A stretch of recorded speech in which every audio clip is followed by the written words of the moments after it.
Good afternoon to everyone. Today we are going to learn about the physical and chemical properties of ethers. Last class আমরা physical পড়েছি যে structure পড়েছি বা naming taming যা যা ছিল সেগুলো আমরা পড়েছি ইথার সম্পর্কে। So today we are going to complete this chapter hopefully by learning the physical and chemical properties of the ethers.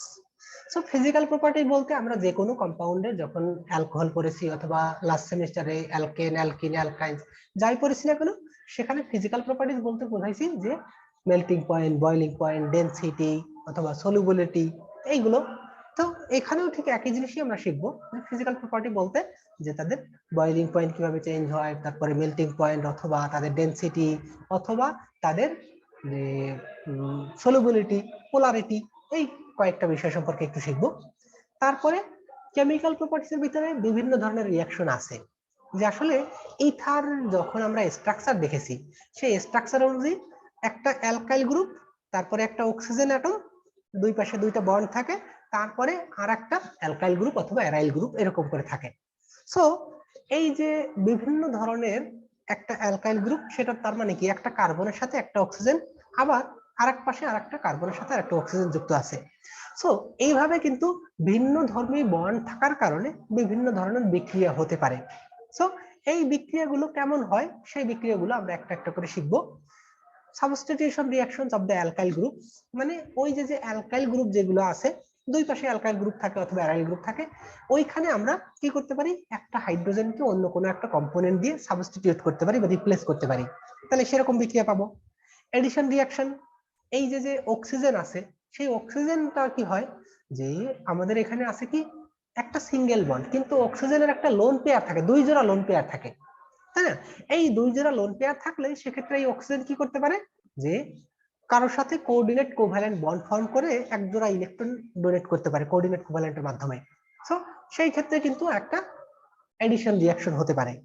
আচ্ছা, তারপরে আবার বিভিন্ন ধরনের বিক্রিয়া আছে, formation of peroxide, formation of oxonium salt, hydrolysis, মানে ওয়াটারের সাথে বিক্রিয়া হলে কি হয়, action of phosphorus pentachloride, action of halogen acids, তারপরে অ্যাকশন অফ সালফিউরিক অ্যাসিড। তারপরে ফাইনালি আমরা একটু শিখবো যে আসলে এই ইথারটা আমরা কি কাজে ব্যবহার করতে পারি বা ইথার শিখলে আমাদের কি উপকার হতে পারে। So let's start with the physical properties of ethers first. So physical property যেটা আমি বলেছি যে ফিজিক্যাল স্টেট, এখানে যত রকমের ইথার আছে ম্যাক্সিমাম ইথার এক্সেপ্ট মাত্র দুইটা মেম্বার, সেটা কি ডাইমিথাইল ইথার, এই দেখো ডাইমিথাইল ইথার, আর একটা হলো ইথাইল মিথাইল ইথার।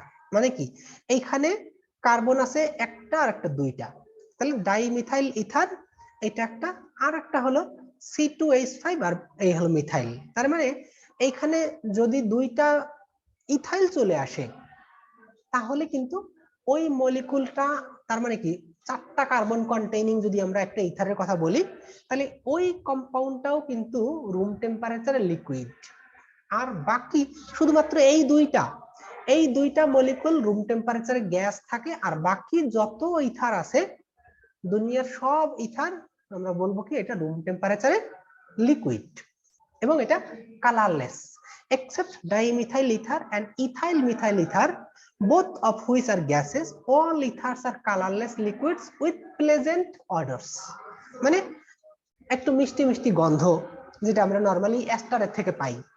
অ্যাস্টারের যেমন একটু গন্ধ থাকে ঠিক তেমনি এই ইথারের একটু প্লেজেন্ট অডরস আছে বা একটু মিষ্টি গন্ধ আছে। আচ্ছা, এরপরে আমরা চলে যাই পোলারিটি। তো পোলারিটিটা কি, যে পোলারিটি এন্ড বয়লিং পয়েন্ট। তো তোমরা ওয়াটার যে পোলার মলিকুল সেটা জানো, ওয়াটার পোলারিটি কেন পোলার হয় ওয়াটার মলিকুলটা, যখন আমরা ওয়াটার মলিকুলের কথা চিন্তা করি অক্সিজেন আর হাইড্রোজেন যুক্ত থাকে।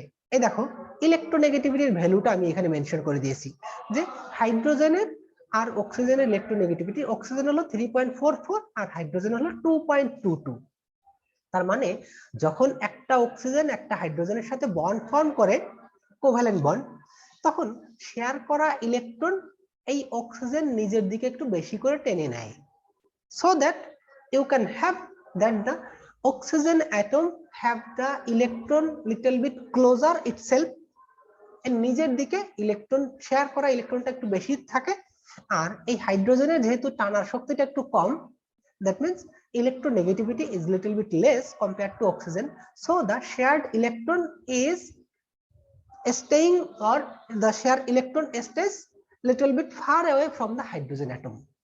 So সেই কারণে একটা partial positive charge partial negative charge সৃষ্টি হয়।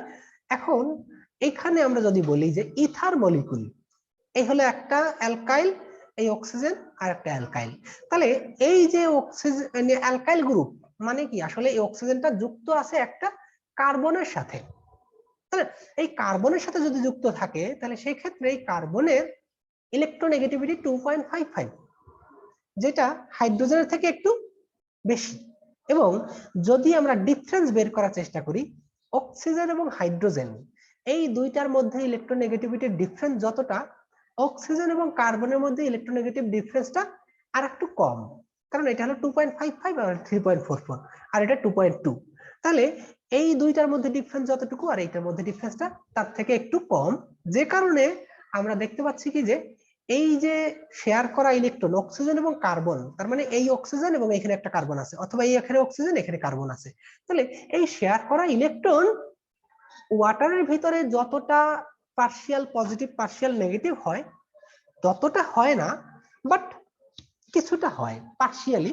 যেমন এখানে যদি দুইটারই ইলেকট্রোনেগেটিভিটি, এই যে অক্সিজেন এবং এই কার্বন, এদের দুইজনের যদি ইলেকট্রোনেগেটিভিটি এক্স্যাক্টলি সেম হতো, তার মানে আমরা যেগুলো বলি যে মিথেন, ইথেন, প্রোপেন, এই যে প্রোপেন মলিকুলটা আছে না, এই প্রোপেন মলিকুলের মধ্যে একটা কার্বন আর একটা কার্বনের সাথে যুক্ত আছে, তাহলে এই দুইটা কার্বন তখন কি হয়, তাদের মধ্যে কোনো পোলারিটি থাকে না, কারণ দুইটা কার্বনের ইলেকট্রোনেগেটিভিটি 2.55, সো শেয়ার করা ইলেকট্রন এক্স্যাক্টলি ইকুয়ালি থাকে, শেয়ার হয়, যে কারণে ওখানে কোনো পোলারিটি থাকে না। আর যখন আমরা এই যে অক্সিজেন এবং কার্বনের কথা বলছি, তখন অক্সিজেনের ইলেকট্রোনেগেটিভিটি একটু বেশি, কার্বনের একটু কম, যে কারণে এই অক্সিজেনের দিকে ইলেকট্রনটা একটু বেশি করে শেয়ার করা থাকে, so that the electronegativity so the shared electron is residing beside the oxygen but not so strongly as like water, মানে ওয়াটারে যতটা বেশি পরিমাণে এইখানে ইলেকট্রনটা বেশি থাকে, এই ইথারের মধ্যে অতটা থাকে না, বাট স্লাইটলি থাকে, so that we can have that this carbon has a partial positive charge and oxygen has a partial negative charge. That means we can consider that the ether molecule is a polar molecule, slightly polar, not very polar, very much polar বা highly polar, just slightly polar. এই দেখো value of polarity, যেটা value দেওয়া আছে 1.18, যেটা relatively একটু কম compare to water. আচ্ছা, তাহলে সেক্ষেত্রে পোলারিটি এন্ড বয়লিং পয়েন্ট, এখন এই যে পোলারিটি বললাম স্লাইটলি পোলার, আর বয়লিং পয়েন্টটা, আসলে এই বয়লিং পয়েন্টটা যদি বেশি পোলার মলিকুল হয় সেই ক্ষেত্রে তাদের মধ্যে শেয়ার করা ইলেকট্রনটা বেশি পরিমাণে অ্যাট্রাকশন থাকে, যে কারণে তাদের বয়লিং পয়েন্টটা অনেক বেশি হয়, কিন্তু এই যে মলিকুলটা এর শেয়ার করা ইলেকট্রনটা এত বেশি স্ট্রংলি একটা দিকে আর একটা দিকে মানে আকর্ষণ করে না, সো দ্যাট সেক্ষেত্রে এর এই যে অ্যালকেন, অ্যালকেন যদি বলি তখন এখানে একটা কার্বন থাকতো, এখানে একটা কার্বন, এখানে আর একটা কার্বন, তার মানে দ্যাট ইজ কমপ্লিটলি নন পোলার। তাহলে নন পোলার যদি হয় তার থেকে এইখানের পার্থক্যটা খুব বেশি না, মানে অল্প একটু বেশি, কারণ 2.55 আর হলো যে 3.44, তাহলে এই যে যদি হয় 2.55 3.44, এই ডিফারেন্সটা মানে রিলেটিভলি অনেকটা কম হয়, তো সেই কারণে এই পোলারিটি মানে অল্প থাকার কারণে এর বয়লিং পয়েন্টটা নরমাল যে অ্যালকেন তার থেকে খুব বেশি ভেরিয়েশন হয় না। আচ্ছা, এরপরে আমরা চলে যাই সলিবিলিটি। তাহলে সলিবিলিটির কথা, পোলারিটি যেহেতু বলে ফেলছি, তো সেক্ষেত্রে যদি আমরা ওয়াটারের সাথে সলিউবল করতে চাই, water is a very highly polar compound, so আমরা ইথার যে মলিকুলটা বললাম সেটা বলেছি স্লাইটলি পোলার।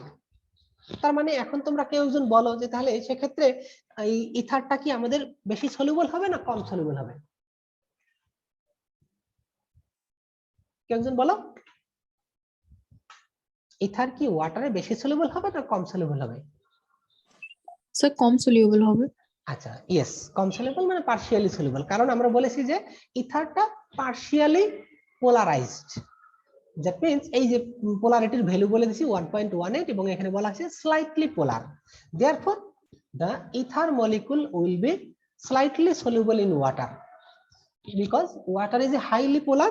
তাহলে সেক্ষেত্রে যদি দুইটার পোলারিটি সেম হতো সেক্ষেত্রে আমরা যে কোনো রেশিওতে ডিজলভ করতে পারতাম বা সলিউবল করতে পারতাম, কিন্তু যেহেতু দুইটার পোলারিটির ডিফারেন্স আছে যে কারণে আমরা এই দুইটা কম্পাউন্ড মানে ইথারকে ওয়াটারে খুব হাই সলিউবিলিটি আমরা পাবো না বা বেশি পরিমাণে সলিউবল করতে পারবো না, but slightly soluble. And it is also, you can consider that the solubility compared to alkane, alkane অথবা alkene এর যে কোনোটার থেকে একটু বেশি, কারণ অ্যালকেন গুলো বা অ্যালকিন গুলো সেগুলোকে আমরা বেশিরভাগ ক্ষেত্রেই নন পোলার বলে ডিফাইন করেছি। সো এইটাকে আমরা বলছি slightly polar but not so highly polar like as water. Therefore the polar solubility of ether is slightly higher than the alkane but not as like as water. আচ্ছা, ওয়াটারের সাথে তার ওয়াটার ডিজলভ করার কিছু নাই আমাদের, সেটা আমরা হিসাব করব না, but slightly soluble. Their relative densities মানে আমাদের জাস্ট যদি সোজা কথা ডেনসিটি, যে relative densities and boiling points show a gradual increase with increase in molecular weights.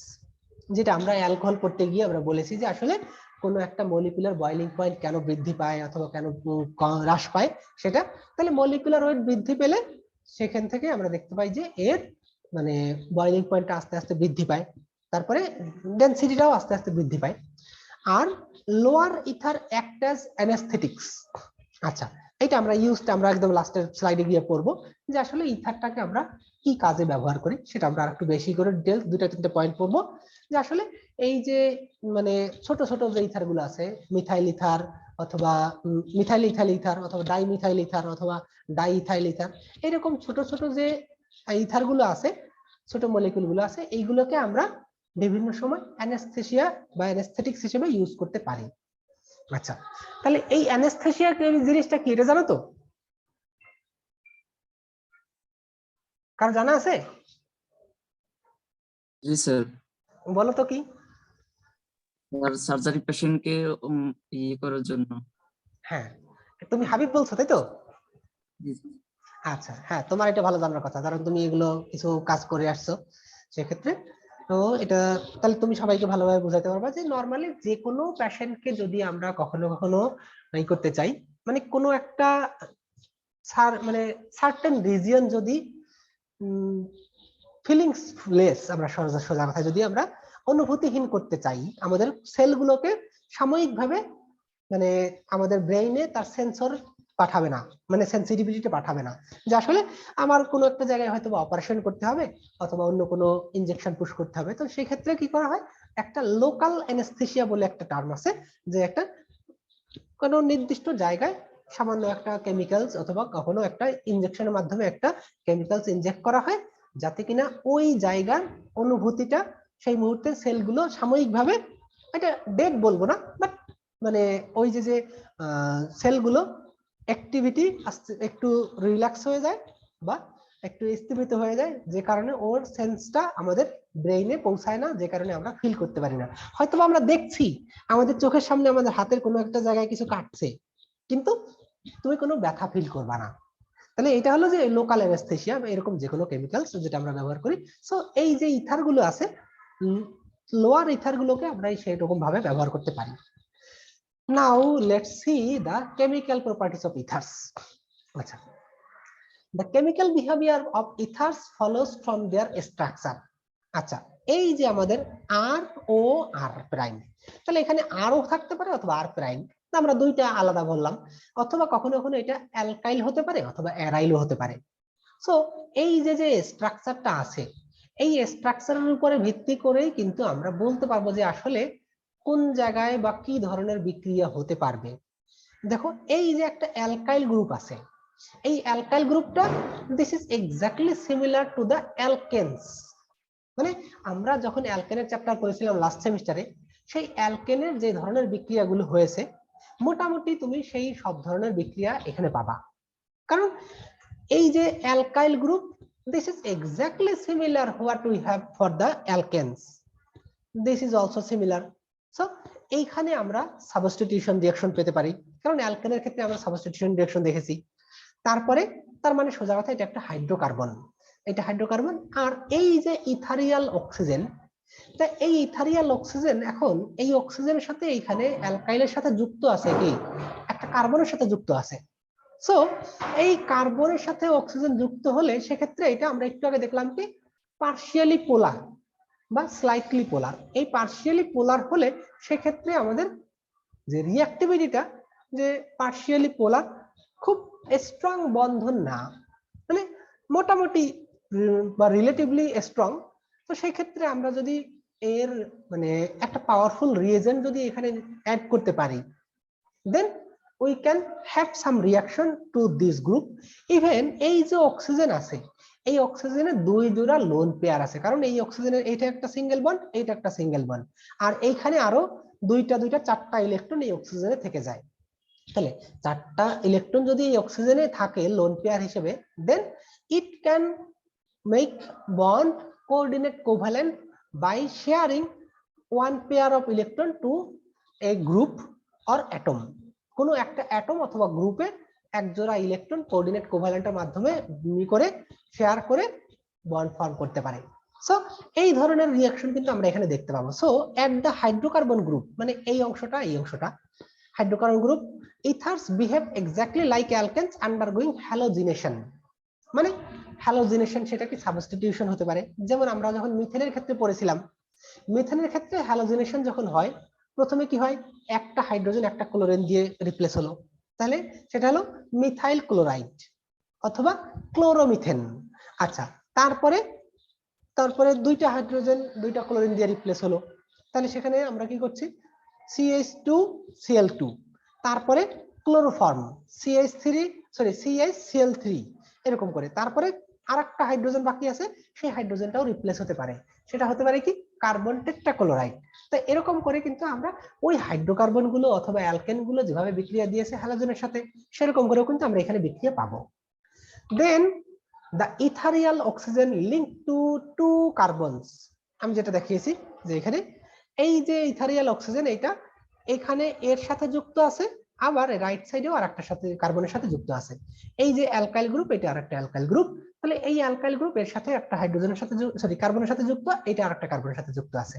So the ethereal oxygen linked to two carbons is inert, however by virtue of lone pairs at the oxygen atom, যেটা আমি already বলেছি, যেহেতু অক্সিজেনের already দুই জোড়া lone pair থাকার কারণে এরা কোঅর্ডিনেশন কমপ্লেক্স তৈরি করতে পারে। তারপরে unlike carbon to carbon linkage, carbon to oxygen linkage is not very stable. আচ্ছা, এখন এই যে কথাটা এখানে বলছে যে এই যে এখানে যদি আমরা শুধু অ্যালকেনের কথা চিন্তা করতাম, এখানে আরেকটা যদি কার্বন থাকতো, তাহলে সেই ক্ষেত্রে এই কার্বন আর একটা কার্বনের সাথে যুক্ত, তাহলে সেই কার্বনটা কার্বনের সাথে যুক্ত হলে ওই বন্ডটা যতটা স্ট্রং হবে, এই অক্সিজেন এবং এই কার্বনের সাথে যুক্ত হলে সেক্ষেত্রে এই বন্ডটা ততটা স্ট্রং না বা ততটা স্টেবল না। So unlike carbon to carbon linkage, carbon to oxygen linkage is not very stable, এটা কিন্তু রিলেটিভলি অতটা স্টেবল না, যে কারণে although unaffected under ordinary conditions, তবে অতটা দুর্বল না যাতে কিনা খুব সহজেই বিক্রিয়া করতে পারে। সো এখানে একটা জিনিস আমরা দেখবো যে এটা বিক্রিয়া করে, তবে প্রপার রিয়েজেন্ট লাগবে। প্রপার রিয়েজেন্ট বলতে কি, যে কোনো একটা রিঅ্যাক্ট্যান্ট যদি মানে খুব পাওয়ারফুল রিয়েজেন্ট হয়, মানে পাওয়ারফুল রিয়েজেন্ট যদি হয় সেক্ষেত্রে কিন্তু খুব সহজেই এই ইথারের সাথে বিক্রিয়া করতে পারবে। Ethers can be made to react with water, acids, phosphorus pentachloride, etc. when one or both of the oxygen bonds are ruptured, তাহলে সেক্ষেত্রে আইদার এই বন্ডটা অথবা এই বন্ডটা অথবা কখনো কখনো দুইটা বন্ড যদি ভেঙে যায়, তাতেও কিন্তু আমরা প্রোডাক্ট পেতে পারি by reacting with acids, water or some other reagents. Okay, তাহলে এখন আমরা স্পেসিফিক একটাই যাই। তাহলে ইনার্টনেস, আসলে owing to the absence of active groups on the and the multiple bonds from their molecules, ethers are comparatively inert substances. এখন এইখানে একটা কথা বলছি যে আসলে এটা খুব বেশি পাওয়ারফুল রিঅ্যাক্ট না, মানে রিয়েজেন্ট না। সো এটার মধ্যে আসলে যেমন আমরা হাইড্রোক্সিল গ্রুপ, কার্বক্সিল গ্রুপ অথবা অ্যালকাইনের মধ্যে অথবা অ্যালকিনের মধ্যে যে ডাবল বন্ড বা ট্রিপল বন্ড যেমন পেয়েছি, এইখানে কিন্তু এত মানে মোর রিঅ্যাক্টিভ কোনো না ফাংশনাল গ্রুপ আছে, না ডাবল বন্ড বা ট্রিপল বন্ড এরকম কিছু আছে। সেই কারণে আমরা বলছি কি যে আসলে এইগুলো ইথারগুলো little bit less reactive. The reagents like ammonia, alkalis, dilute acids and metallic sodium have no action upon them in cold. তার মানে কি, এই দেখো এই যে যেহেতু এগুলো রিলেটিভলি কম রিঅ্যাক্টিভ, যে কারণে অ্যামোনিয়া, তারপরে নরমাল যে কোনো অ্যালকালি, ডাইলুট অ্যাসিড এবং metallic sodium have no action upon them in cold, মানে যদি ঠান্ডা বা কম তাপমাত্রায়। আসলে নরমালি যে কোনো সাবস্টেন্সের অথবা যে কোনো রিঅ্যাক্ট্যান্টের টেম্পারেচার যদি আমরা অনেক বাড়াই, সেক্ষেত্রে কিন্তু রিঅ্যাকশন রেটটা অনেক বেশি বেড়ে যায়। সো এইখানে আমরা যদি কন্ডিশনটা একটু করে দেই যে কোনো একটা রিঅ্যাকশনের যদি টেম্পারেচার খুব লো হয়, তাহলে সেক্ষেত্রে রিঅ্যাকশনের রেটটা অনেকটা স্লো হয়। The reagents like ammonia, alkalis, dilute acids and metallic sodium have no action upon them in cold, মানে ঠান্ডা অবস্থায় কিন্তু এগুলো খুব বেশি বিক্রিয়া করে না। So they are not readily oxidised or reduced. তাহলে এই যে রিএজেন্ট গুলো বললাম, এগুলোর সাথে খুব শীতল অবস্থায় বা ঠান্ডা অবস্থায় বিক্রিয়া করে না। আচ্ছা, এইবারে আমরা চলে যাই হ্যালোজিনেশন। যে হ্যালোজিনেশনটা আসলে আমরা পড়বো এটা সাবস্টিটিউশন রিঅ্যাকশনের মধ্যে। কারণ কি, আমরা বলেছি যে এই হলো আমাদের একটা অ্যালকাইল গ্রুপ অথবা এইটা একটা অ্যালকাইল গ্রুপ। তাহলে এইখানের যে কোনো একটা হাইড্রোজেনকে যদি আমরা একটা হ্যালোজেন দিয়ে রিপ্লেস করতে পারি, এটা কিন্তু আমরা এক্স্যাক্টলি সিমিলার ওয়ে যেমন ওই যে অ্যালকেনের অথবা মিথেনের হ্যালোজিনেশন করেছিলাম, যেটা একটু আগে বললাম, তাহলে ঠিক একই ভাবে ক্লোরিন, এটা হলো ডার্ক, আর আগের বিক্রিয়াটা ছিল ক্লোরিন, এটা হলো ইউভি লাইট অথবা হিট, তাই না? এই যে ক্লোরিন অ্যাড করা হয়েছে ইউভি লাইটের প্রেজেন্সে, সেখানে আমরা একটা চেইন রিঅ্যাকশন করেছিলাম অ্যালকেনের ক্ষেত্রে। তাহলে ওইখানে ক্লোরিন অ্যাড করেছি এবং সেটা ছিল কি ইউভি লাইটের প্রেজেন্সে, কারণ আমাদের একটু বেশি তাপ দরকার। কারণ অ্যালকেন গুলো আমরা বলেছি কি রিলেটিভলি লেস রিঅ্যাক্টিভ, বা মোটামুটি এর থেকে এই অ্যালকেনের থেকেও, সরি অ্যালকেন তো ইথারের থেকেও কম রিঅ্যাক্টিভ, যে কারণে আমাদের কি করতে হয়েছে, এই যে ক্লোরিন দেওয়ার পরেও তারপরে আমাদেরকে সেটাকে হয় ইউভি লাইট দিতে হয়েছে অথবা হিট দিতে হয়েছে। সো এখানে আমাদেরকে ওই অ্যালকেনের তুলনায় ইথারগুলো একটু বেশি রিঅ্যাক্টিভ, যে কারণে আমাদেরকে ওইখানে ক্লোরিনের সাথে ওই ডার্ক বা খুব হিট দেওয়া দরকার নেই, অথবা জাস্ট ইউভি লাইটেরও দরকার নেই, শুধুমাত্র ক্লোরিন অ্যাড করলেই আমরা রিঅ্যাকশনটা পাবো। So ethers when heated with chlorine or bromine undergo, আচ্ছা তাহলে এখানে ওই যে মানে খুব বেশি হিট দরকার নেই, অল্প হিট দিলে হবে। Ethers when heated with chlorine or bromine undergo halogenation, the extent of which depends upon the reaction condition. Halogenation preferentially takes place at a carbon atom. So এটা এ না, এটা হবে মনে হয় আলফা, at আলফা, মানে এটা আলফা হওয়ার কথা না, এটা না আলফাটা।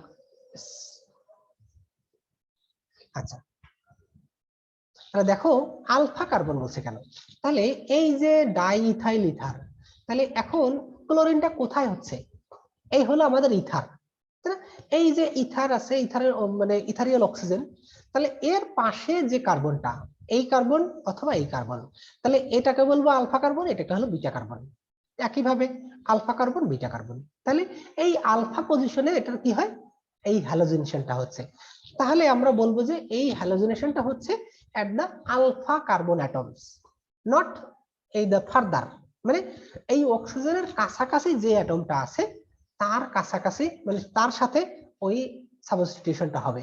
সো এইখানে আমরা পেলাম কি, এই যে ক্লোরিনটা, এর পরবর্তীতে কিন্তু ফার্দার যেটা হচ্ছে, আবার যদি আরেক মলিকিউল অ্যাড করা হয়, সেক্ষেত্রে এই প্রথমটা হলো এখানে, পরেরটা হলো এখানে। সো যদি ফার্দার আরো বেশি আমরা অ্যাড করি তখন হয়তোবা এখানে সাবস্টিটিউশন হতে পারে, বাট ইন জেনারেল আমরা দেখব কি যখন এই যে ইথারকে হ্যালোজেনেশন করা হয় দেন the halogenation takes place at the alpha carbon position. So এই হলো আমাদের অক্সিজেন বা ইথারিয়াল কার্বন অক্সিজেন, তাহলে এর থেকে এই দিকে আলফা অথবা এই দিকে আলফা, যে কোনো দিকে আলফা দিকে এর প্রথমে হ্যালোজেনেশনটা হবে। সো হ্যালোজেনেশনের জন্য আমাদেরকে ওই খুব বেশি তাপ দিতে হবে না বা ইউভি লাইটের দরকার নেই, জাস্ট হালকা অল্প একটু হিট করলেই আমরা এই ইথারিয়াল মানে ইথারের সাথে হ্যালোজেনেশনটা পাবো। ওকে, হ্যালোজেনেশন হয়ে গেল। তারপরে addition reactions of the oxygen atom. আচ্ছা, তাহলে এখন এই যে অক্সিজেন অ্যাটম এর সাথে এই যে আমরা দেখাচ্ছি যে ফরমেশন অফ পারক্সাইড। আচ্ছা, পারক্সাইড সম্পর্কে তোমরা সবাই জানো, হাইড্রোজেন পারক্সাইড, তাই না? হাইড্রোজেন পারক্সাইড, এই পারক্সাইডের ডেফিনেশনটা আমি এখন আর না বলি। So in contact with air or ozone, oxygen অথবা ওজোন, ওজোন মানে O3, এই O3 অথবা অক্সিজেন অ্যাটম এর সাথে বিক্রিয়া করে কি তৈরি করছে, এই যে এটা হলো আমাদের ইথার। তাহলে এই অক্সিজেন, একটা অক্সিজেন অ্যাটম আছে এখানে, আর একটা অক্সিজেন যদি অ্যাটম চলে আসে তাহলে কি আমরা হাইড্রোজেন পারক্সাইড H2O2, হ্যাঁ H2O2 হিসেবে যেটা বলি হাইড্রোজেন পারক্সাইড। তাহলে ঠিক একই রকম একটা ফর্মুলা, এইটাকে পুরোটাকে তুমি একটা হাইড্রোজেন ধরো H2O2, তাহলে এখানে অক্সিজেনের অক্সিডেশন নাম্বার কত হচ্ছে বলতে পারবা কেউ? এখানে অক্সিজেনের অক্সিডেশন নাম্বার কত হচ্ছে? হাইড্রোজেন পারঅক্সাইডে অক্সিজেনের অক্সিডেশন নাম্বার কত জানো?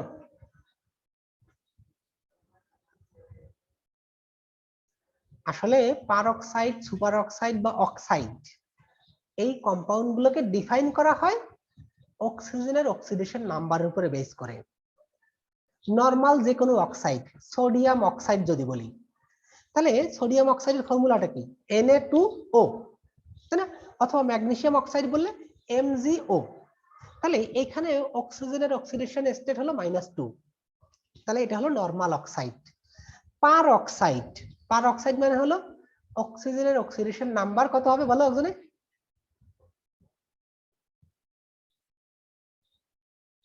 বলো।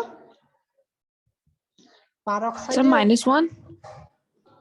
এতটা সময় লাগলো কেন? হ্যাঁ, অক্সিজেনের অক্সিডেশন স্টেট -1। তারপরে যদি আমরা সুপার অক্সাইড বলি, সুপার অক্সাইডে হলো -½ হয়, যেমন KO2, তাই না? পটাশিয়ামের একটা পটাশিয়াম আছে +1 আর দুইটা অক্সিজেন আছে, দুইটা অক্সিজেন মিলে হলো -1, তাহলে একটা অক্সিজেনের -½ তাহলে সেক্ষেত্রে এরকম করে যে অক্সিজেনের অক্সিডেশন নাম্বারের উপরে ডিপেন্ড করে আমরা অক্সাইড গুলোকে ডিফাইন করি বা নাম দেই, নরমাল অক্সাইড, পার অক্সাইড, সুপার অক্সাইড। তাহলে এখানে আমাদের ফর্ম করছে পার অক্সাইড, তার মানে এই যে ইথাইল C2H5 এর অক্সিডেশন নাম্বার হলো +1, তাহলে দুইটা ইথাইল আছে, তাহলে দুইটা ইথাইলের অক্সিডেশন নাম্বার হলো +2 আর দুইটা অক্সিজেন আছে -2, তাহলে অক্সিজেন দুইটা অক্সিজেন মিলে হলো -2, সেক্ষেত্রে আমরা পাবো এখানে একটা অক্সিজেনের -1। সো এই হলো খুব সিম্পল। অথবা ওজন যদি হয় সেক্ষেত্রে এটার 2 মলিকুল আসবে আর এটা একটা O3 আসবে, তখন 2 মলিকুল আমাদের পারঅক্সাইড পাওয়া যাবে। ওকে, the formation of peroxide is accelerated by ultraviolet light and the absence of moisture. আচ্ছা, তাহলে ময়েশ্চার থাকলে সেক্ষেত্রে আমাদের এই রিঅ্যাকশনটা এত বেশি হবে না, আর in the presence of UV light, তার মানে আলট্রাভায়োলেট লাইটের প্রেজেন্সে এই বিক্রিয়াটা বেশি দ্রুত হয় এবং অ্যাবসেন্স অফ ময়েশ্চার, যেন ওয়াটার ভ্যাপার না থাকে। আচ্ছা, তাহলে হাইড্রোজেন পারঅক্সাইড তৈরি করলাম, হাইড্রোজেন পারঅক্সাইড না, ইথারিয়াল পারঅক্সাইড যেটা বলি, তাহলে এই যে আমাদের ইথার, তাহলে এটা ছিল ইথার, ইথারের সাথে অক্সিজেন যুক্ত হয়ে তাহলে ইথারিয়াল পারঅক্সাইড তৈরি হলো। Okay, formation of oxonium salts. Ethers like alcohols are weakly basic and react with strong acids, sulfuric acid, perchloric acid. এই perchloric acid এর সিম্বলটা ভুল হয়ে গেছে, Cl, না এটা ছিল। আচ্ছা, তাহলে এই যে ফরমেশন অফ অক্সোনিয়াম সল্টস, এটা কার সাথে? Ethers, alcohol weakly basic and with strong acids, এই যে স্ট্রং অ্যাসিড এর সাথে বিক্রিয়া করে একটা diethyl oxonium hydrogen sulphate, এই যে একটা সল্ট তৈরি করলো। এই সল্ট, তাহলে এই যে ইথান, এটা কখনো কখনো তীব্র অ্যাসিডের সাথে, আসলে আমরা কোনো একটা কম্পাউন্ডকে সেটা বেসিক না অ্যাসিডিক, আসলে কোনো একটা কম্পাউন্ডকে আমরা সিম্পলি কিন্তু এটাকে অ্যাসিডিক না বেসিক এটা বলতে পারি না। যেমন আমরা কখনো কখনো ওয়াটারকে নিউট্রাল বলি, কখনো ওয়াটারকে অ্যাসিড হিসেবে ইউজ করি, কখনো ওয়াটারকে বেস হিসেবে এক্সপ্লেন করতে পারি, ডিপেন্ডিং অন তার অ্যাডজাসেন্ট বা কার সাথে বিক্রিয়া করছে। যেমন আমরা এই ইথারটাকে এখন বলছি আসলে অ্যাজ এ বেস, কারণ এই যে বিক্রিয়া করছে, এই বিক্রিয়া করলে সেক্ষেত্রে এখান থেকে পাচ্ছি কি, যে একটা তীব্র অ্যাসিডের সাথে বিক্রিয়া করে সল্ট তৈরি করছে। তাহলে তীব্র অ্যাসিডের সাথে যদি আমরা যে কোনো ইসের ক্ষেত্রে বিক্রিয়া, প্রশমন বিক্রিয়া তোমরা শিখছো, নিউট্রালাইজেশন রিঅ্যাকশন, সেই নিউট্রালাইজেশন রিঅ্যাকশনে আমরা কি শিখেছি? নিউট্রালাইজেশন রিঅ্যাকশনে যে অ্যাসিড আর বেস বিক্রিয়া করে লবণ আর পানি তৈরি করে। তাহলে এই যে একটা লবণ তৈরি করছে, তার মানে কি? এটা অ্যাসিড, তাহলে বাকিটা অবশ্যই কি হবে? বেস হবে, তাই না? এইভাবে আমরা চিন্তা করি যে আসলে কোনো একটা কম্পাউন্ড সেটা কি অ্যাসিড না বেস, এটা আসলে ডিপেন্ড করে, অথবা কে কত স্ট্রং। স্ট্রং অ্যাসিড দুইজনের সাথে যখন মারামারি করতে দেওয়া হয় তখনই কেমন বোঝা যায় যে আসলে কে শক্তিশালী। তাহলে এখানে এ হলো খুব হাইলি পাওয়ারফুল, তো এর সাথে যখন আরেকটা কম্পাউন্ড সেটা নিউট্রালও, আমরা নরমালি কিন্তু নিউট্রাল, বাট যখন এটা বেসের সাথে অ্যাসিডের সাথে স্ট্রং অ্যাসিডের সাথে বিক্রিয়া করছে তখন একটা বেস হিসেবে, তখন এই যে অ্যাসিড এ কি করছে? একটা প্রোটন একে ডোনেট করতে পারছে। তাহলে প্রোটন ডোনেট করলে তখন diethyl oxonium hydrogen sulphate এই সল্ট তৈরি করলো। Oxonium salts are stable in high concentration of acids. When their acid solution is diluted with water, the oxonium salts are dissociated into original ether and the acid because water is a stronger base than ethers. আচ্ছা, এরপরে ethers form relatively stable complexes with Lewis acids. Lewis acids এর definition তোমরা জানো, আমি আর বলতে গেলাম না। তারপরে BF3 or RMGX, মানে এটা হলো কি আমাদের এই RMGX কি মনে আছে? এটা কি? RMGX, OMGX না, ঠিক করে বলো। RMGX মনে নাই? Sir, Grignard reagent. কিটা? Sir, Grignard reagents. Yes, Grignard reagent. তাহলে এই যে Grignard reagent অথবা বোরন ট্রাইফ্লোরাইড যেটা, তাহলে লুইস অ্যাসিড যেগুলো, সেই লুইস অ্যাসিডের সাথে কি করতে পারে? ইথার্স ফর্ম রিলেটিভলি স্টেবল কমপ্লেক্সেস। এই যে একটা কমপ্লেক্স ফর্ম করলো, এই যে অক্সিজেন আছে, তাহলে এই অক্সিজেনের যে লোন পেয়ার আছে, এই লোন পেয়ার দিয়ে এর সাথে একটা কমপ্লেক্স তৈরি করলো। তাহলে এরকম করে কিন্তু কমপ্লেক্স বা কম্পাউন্ড ফর্ম করতে পারে। আচ্ছা, তাহলে এরপরে আমরা দেখি decomposition reactions involving rupture of carbon oxygen linkage. এই যে কার্বন আর অক্সিজেনের মধ্যে যে লিঙ্ক আছে এখানে অথবা এখানে, এর যে কোনো একটা যদি ভেঙে যায় অথবা দুইটাই যদি ভেঙে যায়, তাহলে আমরা এক ধরনের প্রোডাক্ট পেতে পারি। এতক্ষণ আমরা যা দেখেছি, যতগুলো রিঅ্যাকশন দেখেছি, সবগুলো রিঅ্যাকশন হচ্ছে কোথায়? এই যে অ্যালকাইল গ্রুপ, এই অ্যালকাইল গ্রুপের রিলেটেড। তো এখন আমরা দেখব যে এই যে অক্সিজেনের রিঅ্যাকশন যে আসলে এই বন্ধনটা যদি ভেঙে যায়, অক্সিজেন হাইড্রোজেন অক্সিজেন কার্বন অথবা এই অক্সিজেন কার্বন, এই বন্ধন যদি ভেঙে যায় তাহলে সেক্ষেত্রে কি ধরনের প্রোডাক্ট পেতে পারি আমরা সেটা একটু দেখি। When boiled with water or treated with steam, ethers are decomposed at one of the oxygen bonds to form alcohols. আচ্ছা, এই যে হলো স্টিম, যেটা আমরা জলীয় বাষ্প। তাহলে জলীয় বাষ্প সোজা কথায় আমরা যখন ইথার ফরমেশনটা করেছিলাম, ইথারের সিনথেসিস পড়েছি, তাই না? ইথারের সিনথেসিসটা পড়েছিলাম কি করে? যে যখন এই অ্যালকোহলকে, অ্যালকোহল থেকে যদি ওয়াটার 1 মোল অফ ওয়াটার যদি রিমুভ করে দিতে পারি তাহলেই তো আমরা ইথার ফর্ম করতে পারি, তাই না? এই যে মনে করো এই যে একটা অ্যালকোহল মলিকুল, তাহলে দুইটা অ্যালকোহল মলিকুল থেকে যদি 1 মলিকুল ওয়াটারকে আমরা রিমুভ করে দিতে পারি বাই এনিহাউ। এনিহাউটা কি, যে আমাদের কি কি রিএজেন্ট লাগবে অথবা ডিহাইড্রেটিং এজেন্টটা কি লাগবে সেটা আমরা আগের চ্যাপ্টারে দেখেছি বা আগের ক্লাসে দেখেছি। সো এখন আমরা দেখছি কি যে এই যে আমাদের ইথার মলিকুল আছে, তাহলে এই বিক্রিয়াটা উল্টা বিক্রিয়াটা তোমরা আগে শিখছো। অ্যালকোহলের থেকে 1 মলিকুল ওয়াটার রিমুভ করে দিলে আমরা সেখান থেকে ইথার পাই। তাহলে এখন ওই ইথারের সাথে 1 মলিকুল ওয়াটার অ্যাড করে দাও, তাহলে তো তুমি কি পেয়ে যাবা, অ্যালকোহল পেয়ে যাবা। So hydrolysis when ether molecule is boiled with steam, তাহলে এই যে স্টিম তার মানে কি, টেম্পারেচারটা 100 ডিগ্রি সেলসিয়াস বা 100 ডিগ্রি সেলসিয়াসের উপরে হবে।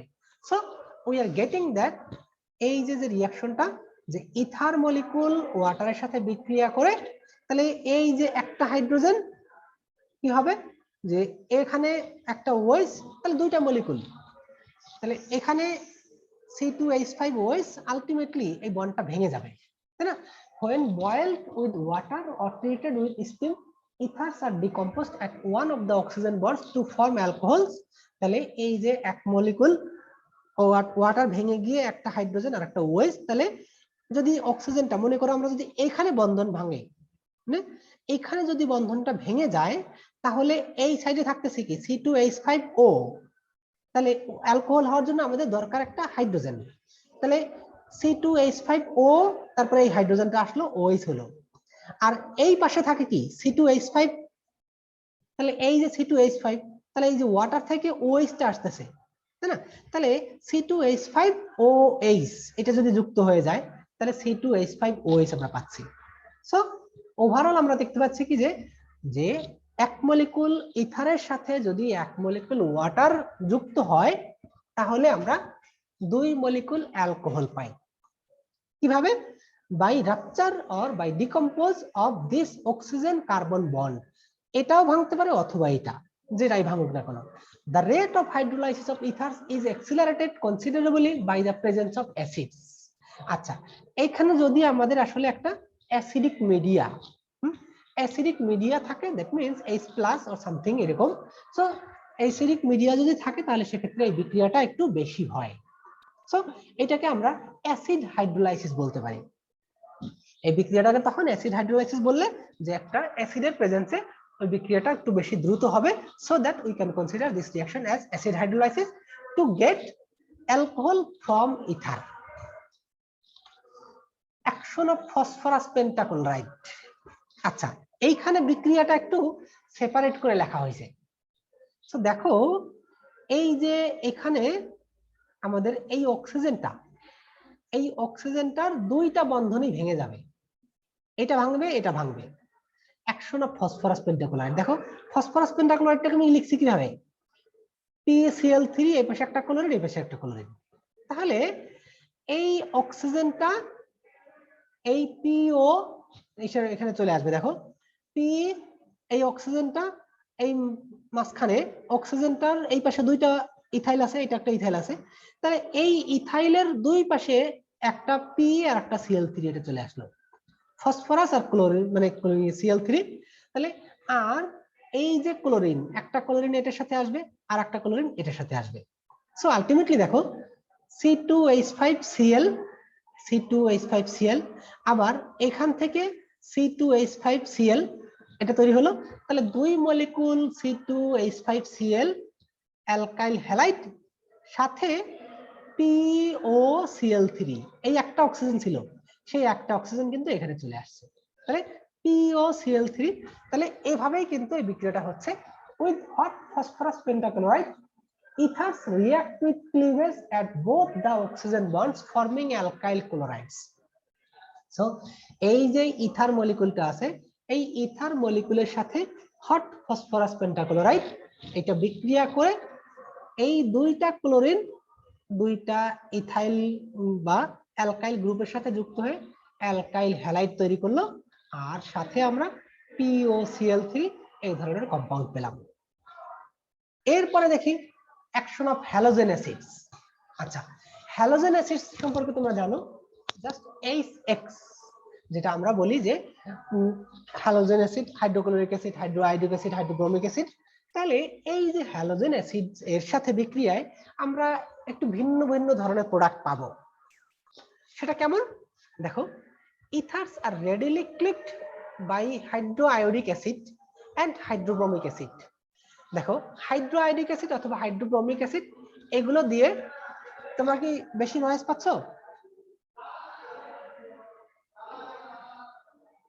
No, sir. Sir, ঠিক আছে। আচ্ছা আচ্ছা ঠিক আছে, তাহলে ওই যে পাশে ছেলে পেলে খুব চিৎকার করতেছে তো ভাবলাম ওইটা বেশি আওয়াজ যাচ্ছে কিনা। এনিওয়ে, সো তাহলে ethers are readily cleaved by hydroiodic acid or hydrobromic acid. So the final products of the reaction are governed by the reaction conditions. এখন রিঅ্যাকশন কন্ডিশনটা কি? এই যে রিঅ্যাকশন কন্ডিশন হলো যে যদি কোল্ড হয়, টেম্পারেচার যদি খুব লো হয় আর টেম্পারেচার যদি হট হয় তাহলে এক রকমের পাবো।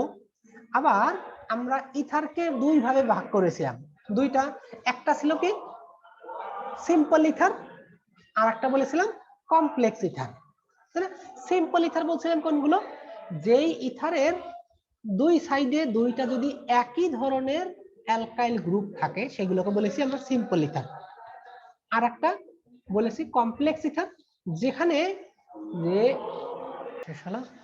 এখন আমরা যেটা বলেছি যে হ্যালোজেন অ্যাসিডের সাথে বিক্রিয়া এর রিঅ্যাকশন কন্ডিশনের উপরে বেস করে আমরা কি ধরনের প্রোডাক্ট পাবো। যদি রিঅ্যাকশন কন্ডিশনটা কোল্ড হয় মানে টেম্পারেচার লো হয়, সেক্ষেত্রে আমরা একটা অ্যালকোহল পাবো আর একটা অ্যালকাইল হ্যালাইড পাবো। এই যে ইথারটা আছে, এই ইথারের দুই সাইড এই বন্ডটা ভেঙে যাবে, এই বন্ডটা ভেঙে যাবে। তাহলে যদি দুই রকমের, এখন এই যে alkyl halide, sorry alkyl halide না, হাইড্রোজেন হ্যালাইড, তাহলে এই যে হ্যালোজেন অ্যাসিডস, এই হ্যালোজেন অ্যাসিডস এর এই বন্ডটা যদি ভেঙে যায় সেক্ষেত্রে ethers split to form a molecular alkyl halide and alcohol. এটা হলো কি যদি কিনা রিঅ্যাকশন কন্ডিশনটা কোল্ড হয়। আর যদি রিঅ্যাকশন কন্ডিশন হট হয় তাহলে পাবো আমরা দুইটাই অ্যালকাইল হ্যালাইড পেয়ে যাবো, কোনো অ্যালকোহল পাওয়া যাবে না, সাথে একটা ওয়াটার মলিকুল পাবো। বাট যদি রিঅ্যাকশন কন্ডিশনটা হট হয় সেই ক্ষেত্রে আমরা পাবো শুধু অ্যালকাইল হ্যালাইড। আর যদি রিঅ্যাকশন কন্ডিশনটা কোল্ড হয় বা টেম্পারেচার লো হয়, then you will get one molecules of alkyl halide and another molecule of alcohol. এবং আরেকটা রুল আছে মিক্সড ইথার, যেটা আমি কমপ্লেক্স ইথার হিসেবে বললাম একটু আগে, যে মিক্সড ইথার বা কমপ্লেক্স ইথার। সেটা কি যে যদি কোনো একটা ইথারের এই যে যেমন এক্সাম্পল একটা, এখানে একটা ইথাইল গ্রুপ আছে, এখানে একটা মিথাইল গ্রুপ আছে, আর এখানে আছে ইথাইল গ্রুপ, মানে দুইটা যদি একই গ্রুপ থাকে, ইথারের দুই সাইডে যদি দুইটা একই গ্রুপ থাকে, then we can consider this is a simple ether, আর এটাকে একটা কমপ্লেক্স অথবা মিক্সড ইথার বলি। আচ্ছা, তাহলে এই যে মিক্সড ইথার, এই মিক্সড ইথার যদি আমরা হাইড্রোআয়োডিক অ্যাসিডের সাথে বিক্রিয়া করি, দ্যাট মিন্স হ্যালোজেন অ্যাসিডস এর সাথে বিক্রিয়া করলে দেন হোয়াট উইল গেট, দেখো এইখানে এক মলিকুল, এখান থেকে পেয়েছি কি এক মলিকুল অ্যালকাইল হ্যালাইড আর একটা অ্যালকোহল, এখানেও কিন্তু অ্যালকাইল হ্যালাইড এবং অ্যালকোহল পেয়েছি, তবে নিয়মটা একটু ভিন্ন। তোমরা বলতে পারো যে স্যার তাহলে আমি এখানে এইটা C2H5I এটাও তো পেতে পারতাম, কিন্তু আসলে এখানে পাওয়া যাবে CH3I। এর কারণ হলো এই যে স্মলার যে কম্পোনেন্টটা থাকবে, মিক্সড ইথারের তো দুইটা পার্ট থাকবে তাই না, দুইটা ডিফারেন্ট পার্ট, এটা একটা পার্ট এটা আরেকটা পার্ট। তাহলে যেই কম্পোনেন্টটা স্মলার কার্বন অথবা লোয়ার কার্বন বিশিষ্ট হবে ওই কম্পোনেন্টটা অ্যালকাইল হ্যালাইড হিসেবে পাওয়া যাবে, বাকি কম্পোনেন্টটা অ্যালকোহল হিসেবে পাওয়া যাবে। তাহলে রুলটা বোঝা গেল যে in mixed ethers the iodine goes with the smaller alkyl group। তাহলে এই যে আমরা এটা কিন্তু কোল্ড কন্ডিশনে আমরা পাবো কি একটা অ্যালকাইল হ্যালাইড আর একটা অ্যালকোহল, এখানেও অ্যালকাইল হ্যালাইড পেয়েছি, এটা একটা অ্যালকোহল পেয়েছি। তবে যদি মিক্সড ইথার হয়, এই নরমাল ইথারের জন্য অথবা সিম্পল ইথারের জন্য কিন্তু আমাদের কোনো আর নাই যে এখানেও একই রকম, এটা ইথাইল এটা ইথাইল, তাহলে অ্যালকোহলটা এটার একটা অ্যালকোহল হচ্ছে আর একটা অ্যালকাইল আয়োডাইড হচ্ছে। ওকে, কিন্তু যদি মিক্সড ইথার হয় সেই ক্ষেত্রে কিন্তু আমরা এই যে অ্যালকাইল হ্যালাইডটা পাবো, স্মলার যে কম্পোনেন্টটা তার মিশের অ্যালকাইল হ্যালাইড গ্রুপ বা অ্যালকাইল হ্যালাইড কম্পাউন্ড, আর বাকি যেটা থাকবে সেটার অ্যালকোহল। আর যদি আমরা হট অবস্থায় নেই, এই যে রিঅ্যাকশনটা যদি হট কন্ডিশনে করা হয়, in hot and with excess of hydroiodic acid both alkyl groups appear as alkyl iodides. তাহলে এই যে যেটাই থাক না কেন, এই যে সিম্পল থাকুক অথবা মিক্সড থাকুক, দুইটাই কিন্তু তখন অ্যালকাইল আয়োডাইড হিসেবে পাওয়া যাবে। দেখো 2C2H5I, এখানে CH3I C2H5I, এটা একটা মিক্সড ইথার, এটা একটা সিম্পল ইথার। তাহলে সিম্পল ইথার মিক্সড ইথার দুইটার থেকে কিন্তু এটা আমরা অ্যালকাইল আয়োডাইড পাইছি, এটাও অ্যালকাইল আয়োডাইড, আর বাকি হচ্ছে কি one molecule of water. So reaction কন্ডিশনের উপরে বেস করে আমরা এই হ্যালোজেন অ্যাসিডের সাথে বিক্রিয়ায় ভিন্ন ধরনের প্রোডাক্ট পাচ্ছি, এবং সিম্পল ইথারের জন্য একরকম, মিক্সড ইথারের জন্য আর এক রকম প্রোডাক্ট পাচ্ছি। সো এটা একটু মনে রাখতে হবে যে এই রিঅ্যাকশন কন্ডিশনের উপর বেস করে আমরা এই হ্যালোজেন অ্যাসিড গুলো ডিফারেন্ট পেতে পারি। আচ্ছা, ডিফারেন্ট হ্যালোজেন অ্যাসিডের সাথে বিক্রিয়ায় ডিফারেন্ট প্রোডাক্ট পাবো। Action of sulphuric acid. এখন সালফিউরিক অ্যাসিডটা এই যে দেখো এখানে বিক্রিয়া হচ্ছে, cold concentrated sulphuric acid has no action, যেটা আমরা রিঅ্যাকশনের শুরুতেই বলেছিলাম যে কেমিক্যাল প্রপার্টিজ যখন পড়তে শুরু করেছি তখন আমরা দেখেছি যে এই যে অ্যামোনিয়া অথবা নরমাল অথবা লোয়ার অ্যাসিড বা লো কনসেন্ট্রেশনের অ্যাসিড এগুলো কিন্তু খুব সহজে বিক্রিয়া করে না। So cold concentrated sulfuric acid has no action on ethers except that it dissolves them forming oxonium salts. However, if solution is heated, the ether is decomposed to yield a molecule of alcohol and alkyl hydrogen sulfate. So এই যে ether, এই ইথারটা কি করছে যে cold, normally কিন্তু এটা reaction করছে না, সো কি করছে, except that it dissolves them forming oxonium salts, তাহলে oxonium salt তৈরি করে। However, if the solution is heated, the ether is decomposed to yield a molecule of alcohol.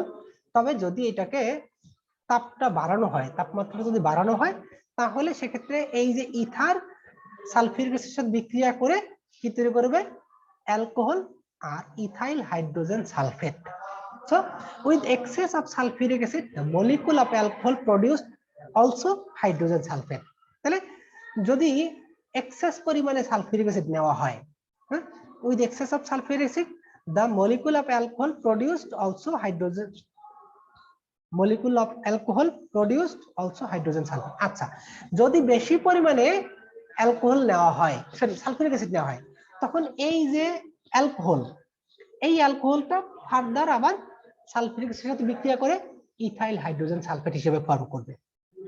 এই তখন এক মোল ওয়াটার রিমুভ হয়ে যাবে আর হাইড্রোজেন সালফেটটা এটার সাথে যুক্ত হয়ে ইথাইল হাইড্রোজেন সালফেট হিসেবে পাওয়া যাবে।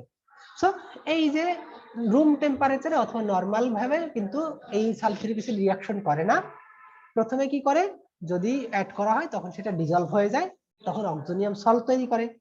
আর যদি হিট করা হয়, মানে তাপমাত্রা বাড়াই দাও, সেক্ষেত্রে কি হবে, রিঅ্যাকশন থেকে একটা অ্যালকোহল আর একটা ইথাইল হাইড্রোজেন সালফেট। এবং এই যে ethyl hydrogen sulphate, sorry alcohol যেটা পাওয়া যাচ্ছে, this alcohol can also react with further sulphuric acid to form ethyl hydrogen sulphate. So এরপরে আমাদের লাস্ট স্লাইড, আজকে আর তেমন কিছু নেই, যে ইউজেস অফ ইথার্স। এই ইথারটাকে আমরা কি কাজে লাগাতে পারি এবং আমরা এই ইথার কেন শিখবো বা ইথার সম্পর্কে কেন জানতে যাব। Being characterized by their general inertness, ethers are extensively used as indifferent solvents. Oh sorry, এটা না, ডিফারেন্ট আলাদা। আচ্ছা, in different solvents both in the laboratory and commerce. আচ্ছা, আসলে আমরা বিভিন্ন ধরনের সলভেন্ট ব্যবহার করে থাকি। সলভেন্ট গুলো আসলে বিভিন্ন কাজে লাগে, যেমন ওয়াটারকে আমরা যত আয়নিক কম্পাউন্ড আছে সবগুলোকে সলিউবল করার জন্য আমরা মানে এই ইথার ওয়াটারকে সলভেন্ট হিসেবে ব্যবহার করি। তারপরে আরো আছে কি যে যখন আমরা বিভিন্ন ধরনের রিঅ্যাকশন করব, যার জন্য ওই সাবস্টেন্সকে, যেমন অ্যালকেন, এই অ্যালকেন গুলোকে ডিজলভ করার জন্য আমাদের এই ইথার সলভেন্ট দরকার হয়, কার্বন টেট্রাক্লোরাইড দরকার হয়। সো এরকম করে করে আমরা বিভিন্ন ধরনের সলভেন্ট হিসেবে ব্যবহার করি, এবং আরো অনেক কাজ আছে বিভিন্ন ধরনের রিঅ্যাকশন তা করতে অথবা বিভিন্ন ধরনের টেস্ট করতে। তো সেখানে আমরা এই ইথারকে মানে ইনার্ট, যে being characterised by their general inertness, যা আসলে সলভেন্ট হিসেবে আমরা ইউজ করতেছি কেন, এইগুলো কোনো একটা কম্পাউন্ডকে যদি আমরা ডিজলভ করি সেটা শুধু ওই অ্যাকুয়াস সলিউশন তৈরি করবে, মানে কিন্তু কারোর সাথে রিঅ্যাকশন করবে না। এই কারণেই কিন্তু আমরা সলভেন্ট হিসেবে ইউজ করতে পারি। আচ্ছা, তার মানে এই যে ইথারগুলো লেস রিঅ্যাক্টিভ হওয়ার কারণে আমরা সলভেন্ট হিসেবে ব্যবহার করতে পারি। Lower ethers are employed as general anaesthetics, এটা আমরা অলরেডি বলেছি, since they produce intense local cooling.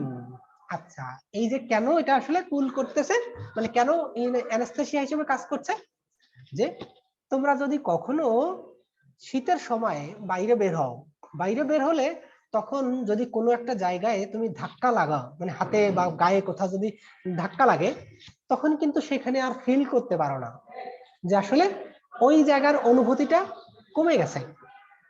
খুব ঠান্ডা হয়ে গেলে কোষগুলো একদম সংকুচিত হয়ে যায়, এবং তখন কিন্তু আর ওই সেন্সর অর্গানগুলো পারফেক্ট কাজ করে না।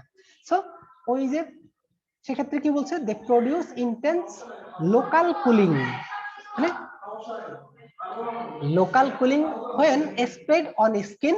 Ethers are also used as local anesthetics for minor surgical operations, যেটা হাবিব বলছে যে সার্জিক্যাল অপারেশনের জন্য আমরা ইউজ করি। আচ্ছা, lower ethers are volatile liquids which on evaporation produce low temperature, therefore they used as refrigerants, যে আসলে আমরা বাসাবাড়িতে যে ফ্রিজ রেফ্রিজারেটর ব্যবহার করে থাকি, এগুলো এর মধ্যেও কিন্তু এই যে ইথার গুলোকে ইউজ করা হয়, যে কারণে লোয়ার ইথার গুলো খুব সহজেই ভোলাটাইল, যে ভোলাটাইল মানে অল্প, মানে এই যে নরমাল রুম টেম্পারেচার আছে, এই টেম্পারেচারও কিন্তু এটা ইভাপোরেট করতে পারে। সো ইভাপোরেশন করে গেলে মানে কি, ইভাপোরেট করে যাওয়া মানে সেটা ঠান্ডা করা। সো এই যে মনে করো যেখানে আমাদের ইলেকট্রিসিটি আছে সেখানে হয়তো আমাদের এগুলো দরকার নেই, কিন্তু যে যদি এই যে আমাদের এখন যে কোভিড এর ভ্যাকসিন গুলো দেওয়া হচ্ছে, ভ্যাকসিন গুলো অনেক লো টেম্পারেচার রাখতে হয়। তো লো টেম্পারেচার রাখতে হলে যদি খোলা বাতাসে রেখে দেওয়া হয়, সেক্ষেত্রে কিন্তু লো টেম্পারেচার রাখা যাবে না। সো এই যে ইথার বা এরকম কোনো কম্পাউন্ডের কন্ট্যাক্টে যদি রাখা হয়, তখন কি হবে, এই কম্পাউন্ড গুলো বা ইথার কম্পাউন্ড গুলো খুব সহজে ইভাপোরেট করে উড়ে যাবে, এবং তখন তার এনভায়রনমেন্টের টেম্পারেচারটা অনেক লো থাকবে। সো যেসব জায়গায় আমরা ওই ইলেকট্রিক্যাল কন্ট্যাক্টে থাকতে পারি না, বা সেই সব ক্ষেত্রে এই ইথারিয়াল কিছু কম্পাউন্ড যদি অ্যাড করে দেওয়া যায়, তাহলে সেক্ষেত্রে ওই টেম্পারেচারটা, ওই এনভায়রনমেন্টটা অনেক ঠান্ডা থাকবে, যে কারণে আমরা এই রেফ্রিজারেন্ট হিসেবে ইউজ করতে পারি। So this is the end of today's class. তোমাদের যদি কারো কোনো কোশ্চেন থাকে, দেন ইউ আর ওয়েলকাম। কারো কোনো প্রশ্ন আছে? Sir, yes. স্যার আমার একটা কোশ্চেন ছিল।